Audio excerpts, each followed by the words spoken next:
Well, this week during our daily devos, I want to take you through a timeline of Holy Week, what Jesus did each day between Palm Sunday and Easter Sunday. On Tuesday, Jesus goes to the Mount of Olives, and he walks right past some giant tombs that would have been on the road to the temple. Here's a photograph of one of those tombs. This was a tomb that is there to this day, and this was there in Jesus' day. This would have been painted beautifully. And then Jesus says this about the religious leaders of the nation. He says, "Blind guides, for you are like whitewashed tombs, beautiful on the outside, but filled on the inside with dead men's bones and all sorts of impurity. Outwardly, you look like righteous people, but inwardly, your hearts are filled with hypocrisy." I mean, whoa. If you read through the Gospels, it's clear Jesus was angered far more by the public hypocrisy of religious leaders than by private sin. He has a warm welcome for tax collectors and prostitutes. He was called a friend of sinners. But Jesus had a lot of criticism for religious leaders. What a warning for people like me, right? But why was Jesus like this? Because hypocritical, bad, toxic, abusive religious leaders are the biggest danger to our faith. They are a way bigger danger than garden variety sinners out there. It was true then, and it's true to this day. Jesus told all of us, do not be like the Pharisee who thought he was perfect.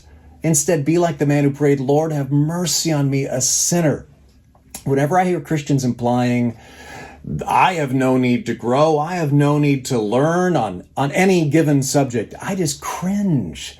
Because that is the number one most off-putting thing about Christians. When they act like they're better than everybody else and have nothing to learn, this is what Jesus was criticizing. Far more than he criticized, garden variety sin. He criticized religious hypocrisy. And so let me ask you this, and I ask myself the same question. Are you touchy when people point out that you might need to grow in some area, that you might not be perfect in some way? Or do you freely admit in public that you're a sinner and you need to grow in every area, and you thank God for his cleansing forgiveness? This is how to not be a whitewashed tomb. Say, hey, I'm open to correction from God and others. I am saved by grace alone, and I know I need to grow by God's grace in every area, and by God's grace, he will give me the humility and the strength to do that.